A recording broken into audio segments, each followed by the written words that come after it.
Welcome छ साथीहरू मेरो युट्युब च्यानल मिक्स लोक सेवा आयोगमा।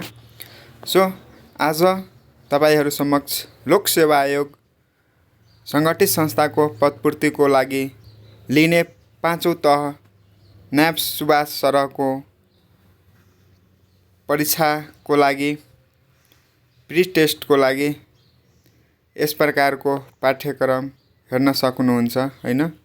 पाठ्यक्रमको रूपरेखा एकीकृत परीक्षा प्रणालीको आधारमा निम्नानुसारको पूर्वयोग्यता परीक्षा हुनेछ हैन। परीक्षाको यस प्रकारको परीक्षाको योजना चाहिँ यसमा पहिलो पत्र हो प्री टेस्ट हैन।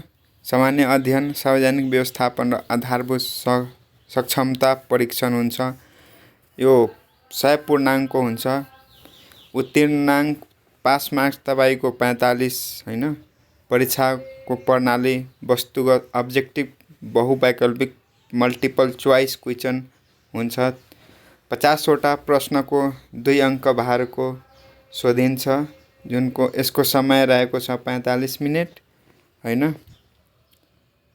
त्यही अब 1 नम्बरमा एकीकृत परीक्षा प्रणालीका आधारमा सङ्गठित संस्था पदपूर्तिको लागि लोक सेवा आयोगबाट लिने सबै सङ्गठित संस्था वा एक भन्दा बढी सङ्गठित संस्था अप्राविधिक सहायक स्तर प्रथम श्रेणी न्याप सुभा वा सो सरह वा पाँचौं तह वा सो सरह पदको खुला प्रतियोगितात्मक पूर्वयोग्यता परीक्षाको लागि अनिवार्य हुनेछ। हेर्न सक्नुहुन्छ। पाठ्यक्रम लागू स्वीकृत मिति 2082 10 को महिना 19 गते। त्यस्तै पूर्वयोग्यता परीक्षाको पाठ्यक्रम यस प्रकारको रहेको छ हैन। सामान्य अध्ययन, सार्वजनिक व्यवस्थापन तथा आधारभूत सक्षमता परीक्षणबाट 50 बहुवैकल्पिक प्रश्न 2 अङ्कको 100 जम्मा 100 पूर्णाङ्कको हुन्छ हैन। 1 नम्बरमा भूगोल, जनसङ्ख्या र वातावरणबाट 10 अङ्कको सोध्छ।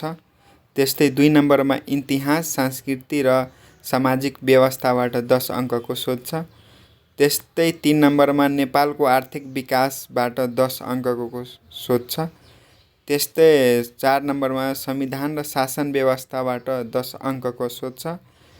त्यस्तै 5 नम्बरमा अन्तर्राष्ट्रिय मामिला र अन्तर्राष्ट्रिय सङ्घ संस्थाहरूबाट 10 अङ्कको सोध्छ।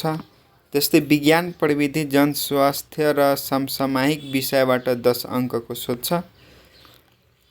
त्यस्तै 7 नम्बरमा कार्यालय र सार्वजनिक व्यवस्थापनबाट 10 अङ्कको सोध्छ। त्यस्तै सार्वजनिक संस्था सम्बन्धी ज्ञान 10 अङ्कको सोध्छ। व्यवहारिक गणितबाट पनि 10 अङ्कको सोध्छ। त्यस्तै यसमा 10 नम्बरमा भाषा सक्षमता परीक्षण अङ्ग्रेजी र नेपाली 10 अङ्कको इङ्ग्लिस ग्रामरबाट 5 मार्क, नेपाली व्याकरण शब्द भण्डारबाट 5 अङ्कको यस्तै सोध्छ हैन। त्यस्तै तपाईको यसमा ग्रामर इङ्ग्लिस नेपाली दुईटै पढ्नु पर्छ हैन। म्याथमा तपाईको गणित आधारभूत क्रिया भित्र भिन्न दशमलव प्रतिशत अनुपात र सनुपात, एक नियम, नाफा नोक्सान, कर, कमिसन, साधारण र चक्रीय ब्याज, औसत, मध्यक, एभरेज, मिन, मध्यिका, मिडियन, बहुलक, रित, मोड, सम्भाव्यता र तथ्याङ्क विश्लेषण जस्ता म्याथबाट सोध्छ हैन। आजको लागि यति नै साथीहरू। यस्तै लोकसेवा सम्बन्धी थप ज्ञान जानकारी बुझ्न चाहनुहुन्छ भने कृपया यो च्यानललाई सब्स्क्राइब गरिदिनु होला हैन। आगामी दिनमा यस्तै लोकसेवा सम्बन्धी भिडियो तपाईहरुमाझ राख्छौं हैन। Thank you for watching this video.